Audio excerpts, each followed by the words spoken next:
Welcome to Voulez-vous coucher avec moi, a sleepcast.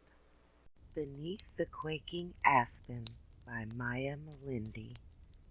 He buried her in the forest before the leaves of the quaking aspen turned golden. No one noticed the tamped-down soil, or the way the wild grasses died back all around her, or even the circle of whimsy brown mushrooms that erupted soon after.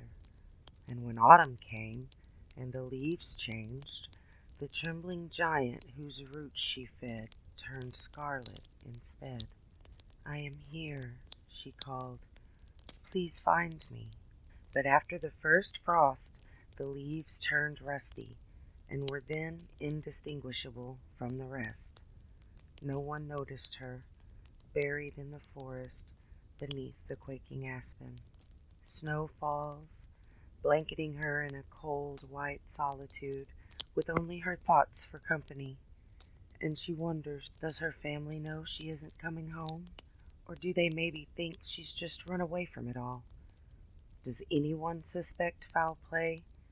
Or has he once again convinced everyone of his harmless temper?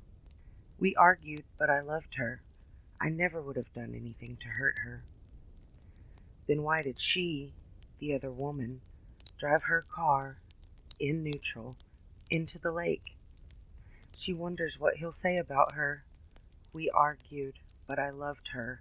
She said she would leave me 100 times, and I guess she finally did. She wonders if anyone ever found the unused airplane tickets in the back of her underwear drawer, rolled up in the sock in the wad of 20s she'd been collecting for months. Did he find them? Is that why she's rotting away in the earth now? Spring arrives and the bugs return, but she only has so much of herself left to give them. The grass grows back greener than before, and the roots of the quaking aspen snake through her ribs. He returns and steps on her grave, just with one foot at first. She thinks he's testing the ground or checking for bones sticking out of the soil. When he doesn't fall through, he stands fully on her grave. The pressure on her chest is unbearable, but he already broke her heart once. When he breaks her ribs, she feels nothing. He steps off quickly, sheepishly, reaches forward. He grabs a branch from the tree he buried her under and snaps it off with a quick tug. Is that how she died? She remembers his hands on her neck, and then nothing else. It was so quick. They argued. She told him she didn't love who he was anymore, but she never got the chance to leave, like she had planned to for months. He walks away with his souvenir, and she doesn't see him again for a long time. A million thoughts fill her up, and she wonders if she'll ever have peace from them. They never ceased while she was alive, in her waking hours or otherwise, and now they continue, even as her body returns to the earth. Restful oblivion does not come to her, and she wonders, if not in death, then when? Did Nikki worry when she didn't show up? Did they just assume she never meant to arrive in the first place? Are they angry she broke her promise? What about her cat? Did they keep Mr. Jenkins? Is he healthy and happy with Nikki? And more than anything, she worries no one knew her thoughts in those final months, because he stole her from her family and friends, stole her from herself even. She had said so many awful things to so many people, and all they'd ever wanted was for her to be happy and safe. But she never listened, was too proud to admit she'd been wrong until it was too late. She almost doesn't recognize who she was in those final months.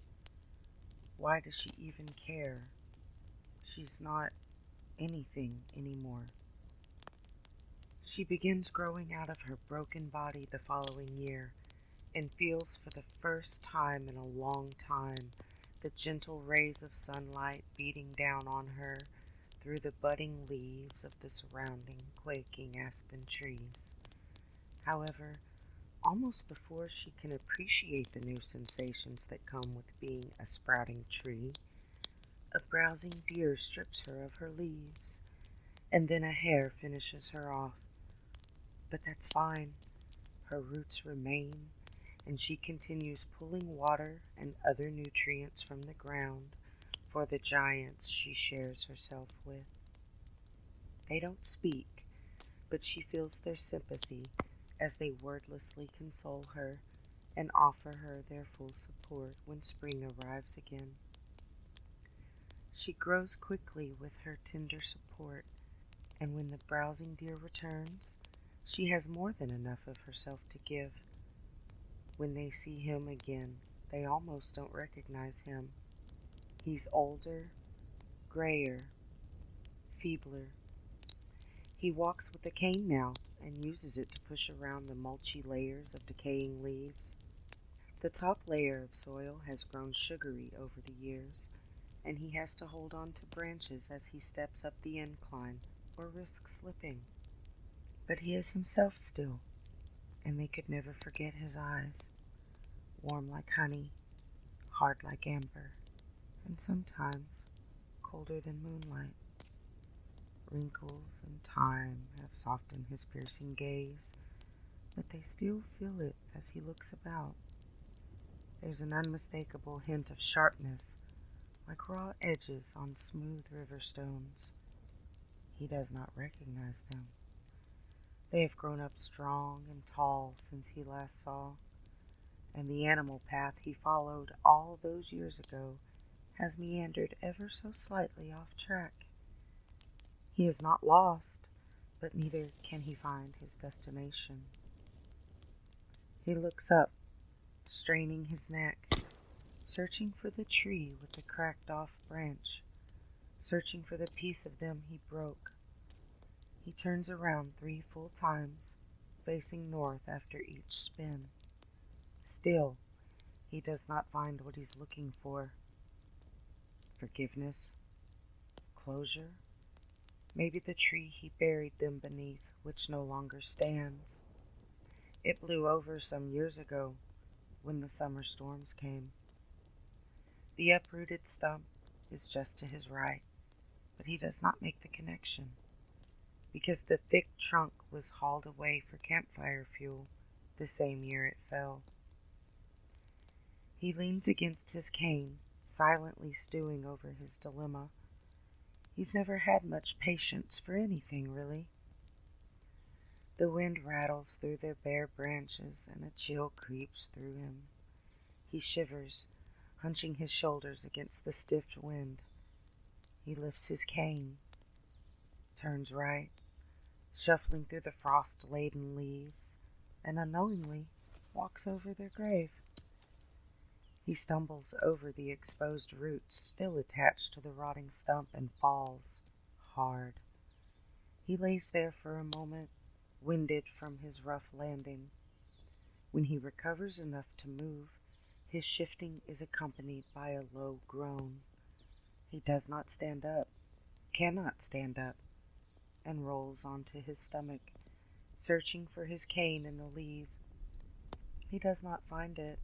It flew quite far when he fell. A crow caws overhead, and he curses while struggling to push himself up onto his knees. One hand sinks into the frosty leaves and closes around something smooth and roughly the same diameter as his cane. He pulls on it, yanking it out of the ground after a couple of firm tugs. He's not as strong as he once was. A brown-stained bone comes up, and he stares at it before flinging it away from himself with a startled cry. He finally calls for help, having accepted that he's too injured to escape the forest of quaking aspen on his own. "Help!" he screams. "Please, someone!"